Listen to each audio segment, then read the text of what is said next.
ಸರ್ವೇಭ್ಯೋ ನಮಸ್ತೆ. ಗುರುಬ್ರಹ್ಮ ಗುರುರ್ವಿಷ್ಣು ಗುರುದೇವೋ ಮಹೇಶ್ವರ ಗುರು ಸಾಕ್ಷಾತ್ ಪರಬ್ರಹ್ಮ ತಸ್ಮೈ ಶ್ರೀ ಗುರವೇ ನಮಃ. ಕುಂಡಲೀಕೃತ ನಾಗೇಂದ್ರ ಖಂಡೇಂದು ಕೃತಶೇಖರ ಪಿಂಡೀಕೃತ ಮಹಾವಿಘ್ನ ದುಂಡಿರಾಜ ನಮೋಸ್ತುತೆ. ನಮಃ ಸೂರ್ಯಾಯ ಸೋಮಾಯ ಮಂಗಳಾಯ ಬುಧಾಯ ಚ ಗುರು ಶುಕ್ರ ಶನಿಭ್ಯಶ್ಚ ರಾಹವೇ ಕೇತವೇ ನಮಃ. ಅರಿಷ್ಟಾನಿ ಪ್ರಣಶ್ಯಂತಿ ದುರಿತಾನಿ ಭಯಾನಿ ಚ ಶಾಂತಿರಸ್ತು ಶುಭಂ ಚಾಸ್ತು ಗ್ರಹ ಕುರುವಂತು ಮಂಗಲಂ. ನಮ್ಮ ಟಿ ವಿಯನ್ನು ವೀಕ್ಷಣೆ ಮಾಡ್ತಕ್ಕಂಥ ಸಮಸ್ತ ವೀಕ್ಷಕರಿಗೂ ಇವತ್ತಿನ ನಿತ್ಯ ಭವಿಷ್ಯದ ಕಾರ್ಯಕ್ರಮಕ್ಕೆ ಮಹಾಬಲೇಶ್ವರ ಭಟ್ ಮಾಡುವ ಶುಭಾಶಯಗಳು. ವೀಕ್ಷಕರೇ, ಎಂದಿನಂತೆ ಚಂದ್ರನ ಸಂಚಾರವನ್ನು ವಿಶ್ಲೇಷಣೆಯನ್ನು ಮಾಡಿ ಯಾವ್ಯಾವ ರಾಶಿಯರಿಗೆ ಯಾವ್ಯಾವ ರೀತಿಯಂಥ ಶುಭ ಮತ್ತು ಅಶುಭ ಫಲಗಳಿದೆ ಹೇಳುವಂಥದ್ದನ್ನು ನಾವು ನಿರ್ಧಾರ ಮಾಡ್ತಕ್ಕಂಥ ಸಂದರ್ಭ. ಪ್ರಮುಖವಾಗಿ ಎಂದಿನಂತೆ ಇವತ್ತು ಸಹಿತವಾಗಿ ಆ ಪಂಚಾಂಗ ಶ್ರವಣದಿಂದ ಈ ಕಾರ್ಯಕ್ರಮವನ್ನು ಪ್ರಾರಂಭ ಮಾಡೋಣ. ದಿನಾಂಕ 7/7/2025 ಸೋಮವಾರ. ಸ್ವಸ್ತಿ ಶ್ರೀ ಶಾಲಿವಾನಗತ ಶಕ 1947 ವಿಶ್ವಾವಸುನಾಮ ಸಂವತ್ಸರ, ದಕ್ಷಿಣಾಯನ, ಗ್ರೀಷ್ಮ ಋತು, ಸೌರ ಮಾಸ ಆಳುವಂಥದ್ದು ಮಿಥುನ, ಚಾಂದ್ರ ಮಾಸ ಆಳುವಂಥದ್ದು ಆಷಾಢ ಮಾಸ. ಶುಕ್ಲ ಪಕ್ಷದ ದ್ವಾದಶಿ ತಿಥಿ, ನಿತ್ಯ ನಕ್ಷತ್ರ ಅನುರಾಧ, ಶುಭಯೋಗ ಭವಕರಣ. ರಾಹುಕಾಲ ಆಳುವಂಥದ್ದನ್ನು ನೋಡುವಂತಿದ್ದರೆ ಬೆಳಗ್ಗೆ 7:38 9:13. ಗುಳಿಕ ಕಾಲ ಮಧ್ಯಾಹ್ನ 2 ಗಂಟೆಯಿಂದ ಪ್ರಾರಂಭವಾಗಿ 3:35. ಇವಿಷ್ಟು ಇವತ್ತಿನ ಒಂದು ಪಂಚಾಂಗ ಶ್ರವಣ ಆಳುವಂಥದ್ದು.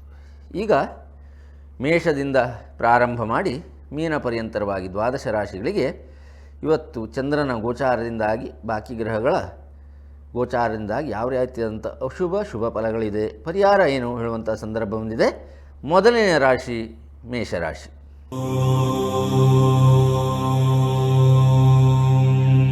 ಮೇಷರಾಶಿಯವರಿಗೆ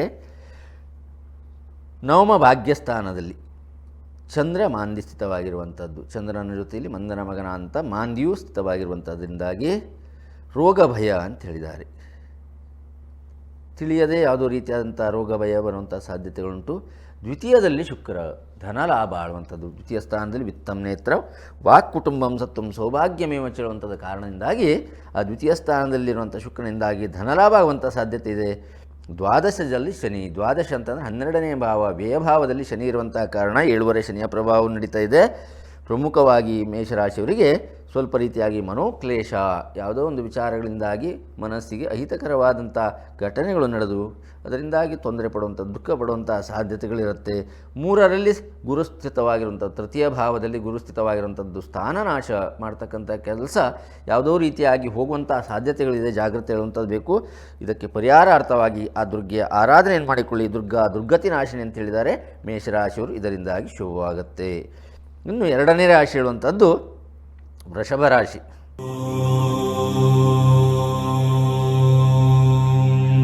ವೃಷಭ ರಾಶಿಯವರಿಗೆ ನೋಡಿ, ಜನ್ಮದಲ್ಲಿ ಶುಕ್ರ ಸ್ಥಿತವಾಗಿದ್ದಾನೆ, ಇಷ್ಟಪ್ರಾಪ್ತಿ ಹೇಳುವಂಥ ಫಲಗಳನ್ನು ತಿಳಿಸಿದ್ದಾರೆ.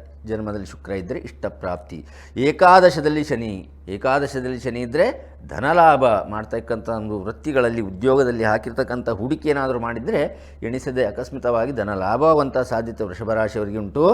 ಸಪ್ತಮದಲ್ಲಿ ಚಂದ್ರ ಮತ್ತು ಮಾಂದಿ, ಸಪ್ತಮ ಭಾವದಲ್ಲಿ ಕಳತ್ರ ಭಾವದಲ್ಲಿ ಚಂದ್ರ ಮತ್ತು ಮಾಂದಿಯ ಸಂಚಾರ ಆಳ್ತಕ್ಕಂಥದ್ದಿದೆ.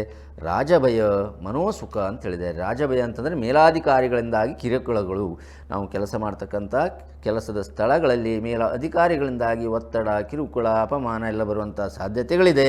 ವೃಷಭ ರಾಶಿಯವರಿಗೆ ಪ್ರಮುಖವಾಗಿ ಬೇಕಾಗಿರುವಂಥದ್ದು ಅದಕ್ಕೆ ದುರ್ಗತಿ ನಾಶಿನಿ. ಆ ದುರ್ಗೆಯ ಆರಾಧನೆಯನ್ನು ನೀವು ಸಹಿತವಾಗಿ ಮಾಡುವಂಥ ಒಂದು ಕ್ರಮವನ್ನು ಇವತ್ತಿನ ದಿವಸ ಬೆಳೆಸಿಕೊಳ್ಳಿ. ದಿವಸ ಆಳುವಂಥದ್ದು ಶುಭ ದಿನವಾಗುತ್ತೆ. 3ನೇ ರಾಶಿ ಹೇಳುವಂಥದ್ದು ಮಿಥುನ ರಾಶಿ.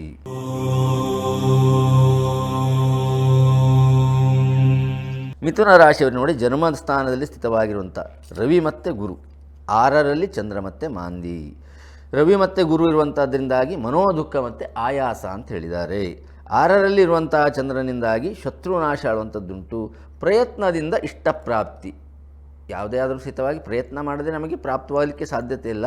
ಆದರೆ ಇವತ್ತಿನ ದಿವಸ ಪ್ರಯತ್ನ ಮಾಡಿದರೆ ಹೆಚ್ಚಿನದಾದಂಥ ಏನು ಇಷ್ಟವನ್ನು ಪಟ್ಟಿರ್ತಾರೆ ಅದು ಪ್ರಾಪ್ತವಾಗುವಂಥ ದಿವಸ. ಅದಕ್ಕೋಸ್ಕರವಾಗಿ ಮಿಥುನ ರಾಶಿಯವರು ಮಾಡುವಂಥದ್ದು ಶ್ರೀಮನ್ನಾರಾಯಣನಂಥ ವಿಷ್ಣುವಿನ ಆರಾಧನೆ ಮಾಡಿಕೊಳ್ಳಿ. ಬರುವಂಥ ಯಾವುದೇ ರೀತಿಯಾದಂಥ ತೊಂದರೆ ತಾಪತ್ರಯಗಳಿದ್ದರೆ ನಿವಾರಣೆಯಾಗಿ ಶುಭ ದಿನವಾಗತ್ತೆ. ಮುಂದಿನ ರಾಶಿ ಕರ್ಕಾಟಕ ರಾಶಿ.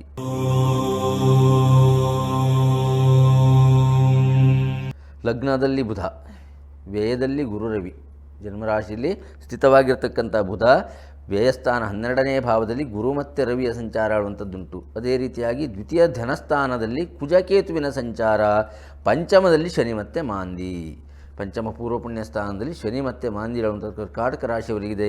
ಇದರಿಂದಾಗಿ ಏನು ಹೇಳ್ತಾರೆ ಅಂತ ಕೇಳಿದ್ರೆ ವಿತ್ತನಾಶ, ಆಕಸ್ಮಿಕವಾಗಿ ಧನನಾಶವಾಗುವಂಥ ಸಾಧ್ಯತೆ ಉಂಟು. ಕಲಹ, ಯಾರ ಜೊತೆ ಎಲ್ಲಾದರೂ ಸಹಿತವಾಗಿ ಮಾತಿನಲ್ಲಿ ಜಗಳವಾಗುವಂಥ ಸಾಧ್ಯತೆಗಳಿದೆ. ಜಾಗ್ರತೆ, ಮಾತಿನಲ್ಲಿ ಜಾಗ್ರತೆ ಹೇಳುವಂಥದ್ದು ಬೇಕು. ಕರ್ಕಾಟಕ ರಾಶಿಯವರಿಗೆ ಧನನಾಶ ಹೇಳುವಂಥದ್ದು ಹಣಕಾಸಿನ ವಿಚಾರಗಳಲ್ಲಿ ಚರ್ಚೆಯಾಗಿ ಜಗಳಗಳಾಗುವಂಥದ್ದು, ವೈರತ್ವಗಳು ಹುಟ್ಟುವಂಥ ಸಾಧ್ಯತೆಗಳೆಲ್ಲ ಉಂಟು. ಅದಕ್ಕೋಸ್ಕರವಾಗಿ ಆ ತಾಯಿಯ ಆರಾಧನೆ ಹೇಳುವಂಥದ್ದು, ದುರ್ಗೆಯ ಆರಾಧನೆಗೆ ಹೇಳುವಂಥದ್ದು, ಯಾವುದೇ ದುರ್ಗತಿಗಳು ಬರುವಂಥ ಇದ್ದರೂ ಅವಳ ಆರಾಧನೆಯನ್ನು ಮಾಡಿಕೊಂಡ್ರೆ ಇರ್ತಕ್ಕಂಥ ಎಲ್ಲ ತೊಂದರೆ ತಾಪತ್ರಗಳು ನಿವಾರಣೆ ಆಗುತ್ತೆ. ಕರ್ಕಾಟಕ ರಾಶಿಯವರಿಗೆ ಶುಭವಾಗಲಿ. ಮುಂದಿನ ರಾಶಿ ಹೇಳುವಂಥದ್ದು ಸಿಂಹ ರಾಶಿ.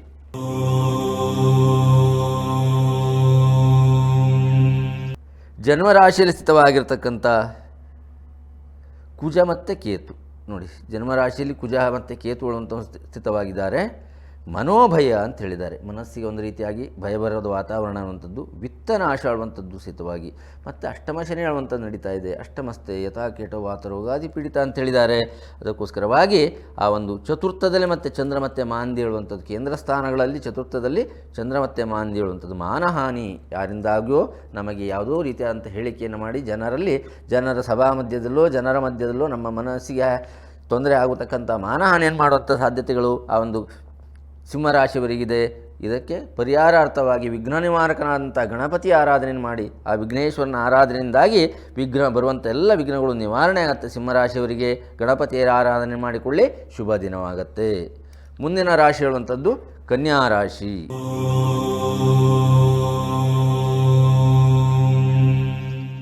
ಕನ್ಯಾ ರಾಶಿಯವರಿಗೆ ಸಪ್ತಮದಲ್ಲಿ ಶನಿ ಹೇಳುವಂಥ ದೃಷ್ಟಿ ಉಂಟು. ಕಳತ್ರ ಸ್ಥಾನ ಅಂತ ಹೇಳಿದರೆ ಕಳತ್ರ ಭಯ, ಹೆಂಡತಿ ಗಂಡರಲ್ಲಿ ಜಗಳಗಳು ಬರುವಂಥ ಸಾಧ್ಯತೆ ಹೇಳುವಂಥದ್ದುಂಟು. ತೃತೀಯದಲ್ಲಿ ಚಂದ್ರ ಮತ್ತು ಮಾಂದಿ, ಕಾರ್ಯಸಿದ್ಧಿ ಸೌಭಾಗ್ಯ ಅಂತ ಹೇಳಿದ್ದಾರೆ. ತೃತೀಯ ಭಾವದಲ್ಲಿ ಚಂದ್ರ ಮತ್ತು ಮಾಂದಿಯ ಸಂಚಾರದಿಂದಾಗಿ ಕಾರ್ಯಸಿದ್ಧಿ ಮಾಡುವಂಥ ಕಾರ್ಯಗಳಲ್ಲಿ ಯಶಸ್ಸುಗಳು ಸಿಗುವಂಥದ್ದಿದೆ, ಸೌಭಾಗ್ಯ ಹೇಳುವಂಥದ್ದುಂಟು. ವ್ಯಯದಲ್ಲಿ ಮತ್ತು ಕುಜ ಮತ್ತು ಕೇತು ಧನನಾಶ ಸಂಭವ ಆಳುವಂಥದ್ದಿದೆ. ವ್ಯಯದಲ್ಲಿ ಕುಜ ಮತ್ತು ಕೇತು ಸಂಚಾರದಿಂದಾಗಿ ಧನನಾಶ ಸಂಭವ. ಲಕ್ಷ್ಮೀನಾರಾಯಣನ ಆರಾಧನೆಯನ್ನು ಮಾಡಿಕೊಳ್ಳಿ. ಲಕ್ಷ್ಮೀನಾರಾಯಣನ ಆರಾಧನೆಯಿಂದಾಗಿ ಇವತ್ತಿನ ದಿವಸ ಕನ್ಯಾ ರಾಶಿಯವರಿಗೆ ಇರುವಂಥ ಎಲ್ಲ ತೊಂದರೆ ತಾಪತ್ರ ನಿವಾರಣೆಯಾಗಿ ಶುಭ ದಿನವಾಗುತ್ತೆ. ಮುಂದಿನ ರಾಶಿ ಹೇಳುವಂಥದ್ದು ತುಲಾರಾಶಿ.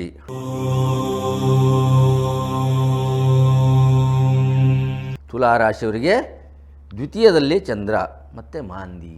ದ್ವಿತೀಯ ಸ್ಥಾನ ಅಂತ ಹೇಳಿದ್ರೆ ಹೇಳಿದ ಹಾಗೆ ವಾಕ್ಸ್ಥಾನ, ವಿತ್ತಸ್ಥಾನ, ನೇತ್ರಸ್ಥಾನ, ವಿತ್ತಂ ನೇತೃವ, ಕುಟುಂಬ ಸ್ಥಾನ, ಸತ್ವ, ಸೌಭಾಗ್ಯಮೇವಚ ಎಲ್ಲ ಸ್ಥಾನಗಳಿರುವಂಥ ಕಾರಣದಿಂದಾಗಿ ತುಲಾರಾಶಿಯವರಿಗೆ ದ್ರವ್ಯನಾಶ ಆಗ್ತಕ್ಕಂಥದ್ದು, ಕಲಹವಾಗ್ತಕ್ಕಂಥ ಸಾಧ್ಯತೆಗಳಿದೆ. ಅದೇ ರೀತಿಯಾಗಿ ಭಾಗ್ಯದಲ್ಲಿ ರವಿ ಮತ್ತು ಗುರು ಸ್ಥಿತವಾಗಿದ್ದಾರೆ. ಸ್ವಲ್ಪ ರೀತಿಯಾಗಿ ಸುತಪ್ರೀತಿ, ಮಕ್ಕಳ ಮೇಲೆ ಸಂತೋಷಕರವಾದಂಥ ವಾತಾವರಣಗಳಿದ್ದರೂ ವ್ಯಸನ ಮಾಡ್ತಕ್ಕಂಥ ಯಾವುದೇ ರೀತಿಯಾದಂಥ ಅಭ್ಯಾಸಗಳಿದ್ದರೆ ಹತೋಟಿಯಲ್ಲಿಟ್ಕೊಳ್ಳಿ. ಷಷ್ಠಮದಲ್ಲಿ ಶನಿ ಸ್ಥಿತವಾಗಿರುವಂಥದ್ದು, ಷಷ್ಠಮ ಶನಿಯಿಂದಾಗಿ ಶತ್ರುನಾಶ, ಶತ್ರುಗಳೇನಾದರೂ ಇದ್ದರೆ ಅವರ ಕೈ ಹೇಳುವಂಥದ್ದು ಸೋಲಾಗುವಂಥದ್ದಿರುತ್ತೆ. ಪರಿಹಾರಾರ್ಥವಾಗಿ ಮಾಡುವಂಥ ತುಲಾರಾಶಿಯವರು ದುರ್ಗತಿನಾಶಿನಿ ಹೇಳುವಂಥದ್ದು, ದುರ್ಗೆ ಆರಾಧನೆಯನ್ನು ಮಾಡಿಕೊಳ್ಳಿ. ಇವತ್ತಿನ ದಿವಸ ಬರುವಂಥ ಎಲ್ಲ ಕಷ್ಟಕಾರ್ಪಣೆಗಳು ನಿವಾರಣೆಯಾಗಿ ಶುಭ ದಿನವಾಗುತ್ತೆ. ಮುಂದಿನ ರಾಶಿ ಹೇಳುವಂಥದ್ದು ವೃಶ್ಚಿಕ ರಾಶಿ.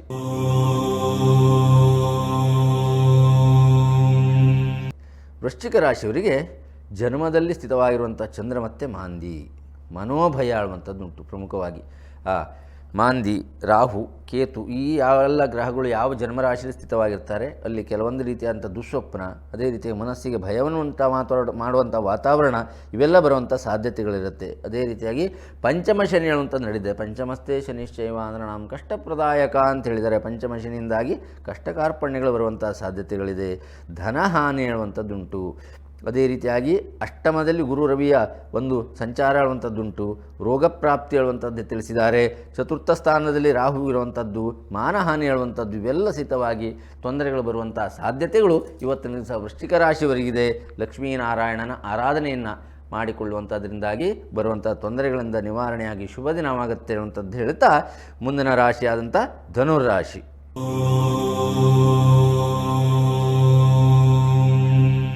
ವ್ಯಯಭಾವದಲ್ಲಿ ಚಂದ್ರಮಾಂದಿ, ವ್ಯಯಸ್ಥಾನದಲ್ಲಿ 12ನೇ ಭಾವದಲ್ಲಿ ಚಂದ್ರ ಮತ್ತು ಮಾಂದಿಯ ಸಂಚಾರ ಅನ್ನುವಂಥದ್ದುಂಟು. ಧನವ್ಯಯ ಮನೋಕಷ್ಟ ಆಳುವಂಥದ್ದು ಹೇಳಿದ್ದಾರೆ. ಯಾವುದೋ ಒಂದು ರೀತಿಯಾದಂಥ ಬೇಡದ್ದಕ್ಕೆ ಹಣಕಾಸಿನ ವಿಚಾರದಲ್ಲಿ ಆ ವ್ಯಯವಾಗುವಂಥದ್ದು, ಮನಸ್ಸಿಗೆ ಕಷ್ಟವಾಗುವಂಥದ್ದು. ಅದೇ ರೀತಿಯಾಗಿ ಸಪ್ತಮದಲ್ಲಿ ಗುರು ಇರುವಂಥ ಕಾರಣದಿಂದಾಗಿ ಸಂತೋಷ ಸಹಿತ ಪೀಡೆ ಅಂತ ಹೇಳಿದ್ದಾರೆ. ಸಪ್ತಮದಲ್ಲಿ ಗುರುವಿನ ದೃಷ್ಟಿ ಹೇಳುವಂಥದ್ದುಂಟು. ಧನುರಾಶಿಯವರಿಗೆ ಸಂತೋಷ ಸಹಿತವಾದಂಥ ಪೀಡೆಗಳು, ಸಂತೋಷ ಆದರೂ ಸಹಿತವಾಗಿ ಅನುಭವಿಸಲಿಕ್ಕೆ ಸಾಧ್ಯತೆ ಇಲ್ಲ. ಯಾವುದೇ ಇದ್ದರೂ ಸಹಿತವಾಗಿ ನಮಗೆ ಅನುಭವಿಸಬೇಕಲ್ವ, ಯೋಗ ಇದ್ದರೂ ಯೋಗ್ಯತೆ ಹೇಳುವಂಥದ್ದು ಬೇಕು. ಅದಕ್ಕೋಸ್ಕರವಾಗಿ ಸಂತೋಷ ಸಹಿತವಾದಂಥ ಪೀಡೆ ಬರುವಂಥ ತೊಂದರೆಗಳು ಬರುವಂಥ ಸಾಧ್ಯತೆ ಇದೆ. ಚತುರ್ಥದಲ್ಲಿ ಶನಿಯ ಸಂಚಾರ ಉಂಟು, ಮನೋಹಾನಿ ಸುಖಹಾನಿ ಅಂತ ಹೇಳಿದ್ದಾರೆ. ಚತುರ್ಥ ಕೇಂದ್ರ ಸ್ಥಾನದಲ್ಲಿ ಶನಿಯ ಸಂಚಾರ ಇರುವಂಥ ಕಾರಣದಿಂದಾಗಿ ಮನೋಹಾನಿ ಸುಖಹಾನಿ ಹೇಳುವಂಥದ್ದುಂಟು. ಈಶ್ವರ ಆರಾಧನೆಯನ್ನು ಮಾಡಿಕೊಳ್ಳಿ, ಬರುವಂಥ ತೊಂದರೆ ತಾಪತ್ರೆ ಎಲ್ಲವೂ ನಿವಾರಣೆಯಾಗಿ ಧನುರಾಶಿಯವರಿಗೆ ಇವತ್ತಿನ ದಿವಸ ಶುಭ ದಿನವಾಗಲಿ. ಮುಂದುವರೆದಂಥ ರಾಶಿ ಮಕರ ರಾಶಿ.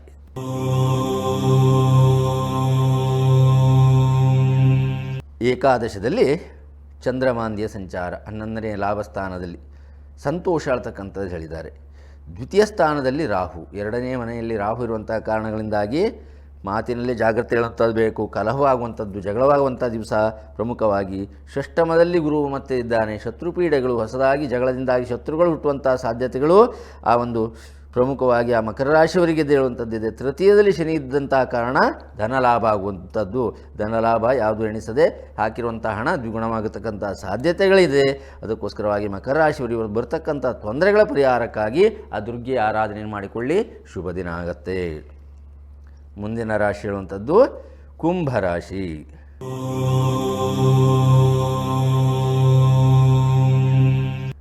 ಕುಂಭರಾಶಿಗೆ ಜನ್ಮರಾಶಿಯಲ್ಲಿ ರಾಹು ಸ್ಥಿತವಾಗಿರುವಂಥದ್ದು. ಮನೋಭಯ, ಜನ್ಮರಾಶಿಯಲ್ಲಿ ರಾಹು ಇದ್ದರೆ ಮನಸ್ಸಿಗೆ ಭಯವಾಗತಕ್ಕಂಥ, ನಿದ್ರಾವಸ್ಥೆಯಲ್ಲಿ ದುಸ್ವಪ್ನಗಳು ಕಾಣುವಂಥದ್ದು, ಏನೋ ಒಂದು ರೀತಿಯಾದಂಥ ತೊಂದರೆಗಳು ಬರುವಂಥ ಸಾಧ್ಯತೆಗಳಿದೆ.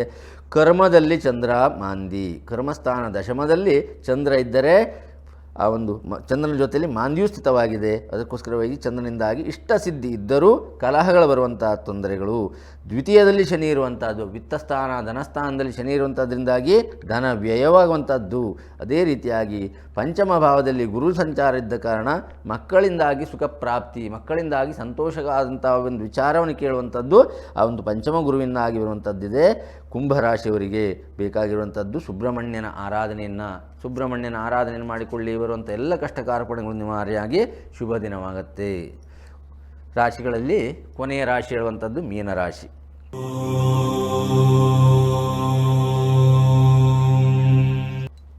ಮೀನರಾಶಿಯವರಿಗೆ ಜನ್ಮರಾಶಿ ಸ್ಥಿತವಾಗಿರುವಂಥ ಶನಿ, ಜನ್ಮರಾಶಿ ಸ್ಥಿತಯೋಸೌರಿ ಸುಖನಾಶಂ ಕರಿಷ್ಯತಿ ಹೇಳುವಂಥದ್ದಿದೆ. ಉಷ್ಣ ಭಯ, ಉಷ್ಣ ಸಂಬಂಧಪಟ್ಟಂಥ ರೋಗ ಉಲ್ಬಣವಾಗುವಂಥದ್ದುಂಟು. ಭಾಗ್ಯಸ್ಥಾನದಲ್ಲಿ ನವಮದಲ್ಲಿ ಚಂದ್ರ ಮತ್ತು ಮಾಂದಿ ಇರುವಂಥದ್ದು, ರೋಗ ವೃದ್ಧಿ, ಸಂತಾಪ, ರೋಗ ವೃದ್ಧಿಯಾಗಿ ಅದರಿಂದಾಗಿ ದುಃಖ ಪಡುವಂಥ ಸಾಧ್ಯತೆಗಳು ಆ ಒಂದು ಮೀನರಾಶಿಯವರಿಗಿದೆ. ಚತುರ್ಥದಲ್ಲಿ ಗುರು ಮತ್ತು ರವಿ ಇರುವಂಥದ್ದು, 4ನೇ ಮನೆ ಹೇಳುವಂಥದ್ದರಲ್ಲಿ ಗುರು ಮತ್ತು ರವಿ ಇದ್ದರೆ ಬಂಧು ಕ್ಲೇಶ ಅಂತ ಹೇಳಿದ್ದಾರೆ. ಇದಕ್ಕೆ ಬೇಕಾಗಿರುವಂಥದ್ದು ಪರಿಹಾರಕ್ಕೆ ಮೃತ್ಯುಂಜಯನ ಆರಾಧನೆ, ಮೃತ್ಯುಂಜಯ ರೂಪಿಯಾದಂಥ ಮಹಾರುದ್ರದೇವರ ಆರಾಧನೆಯನ್ನು ಸಾಧ್ಯ ಇದ್ದರೆ ಆ ಒಂದು ಮೃತ್ಯುಂಜಯ ಮಂತ್ರ ಹೇಳುವಂಥದ್ದು ಗೊತ್ತಿದ್ದರೆ ಅದನ್ನು ಹೇಳುವಂಥದ್ದು, ಇಲ್ಲ ಅಂತಂದರೆ ಶಿವಪಂಚಾಕ್ಷರಿಯನ್ನು ಓಂ ನಮಃ ಶಿವಾಯ ಹೇಳುವಂಥದ್ದನ್ನು 108 ಸಾರಿ ಹೇಳುವಂಥ ಒಂದು ಕ್ರಮವನ್ನು ಮೀನರಾಶಿಯವರು ಮಾಡಿಕೊಳ್ಳಿ, ಬರುವಂಥ ಎಲ್ಲ ರೀತಿಯಾದಂಥ ತೊಂದರೆ ತಾಪತ್ರೆ ಹೇಳುವಂಥದ್ದು ನಿವಾರಣೆಯಾಗಿ ಇವತ್ತಿನ ದಿವಸ ಶುಭ ದಿನವಾಗುತ್ತೆ ಅಂತ ಹೇಳ್ತಾ, ವೀಕ್ಷಕರೇ ಇವತ್ತಿನ ನಿತ್ಯ ಭವಿಷ್ಯದ ಈ ಬೆಳಗಿನ ಕಾರ್ಯಕ್ರಮವನ್ನು ಮುಗಿಸ್ತಕ್ಕಂಥ ಸಮಯ ಬಂತು.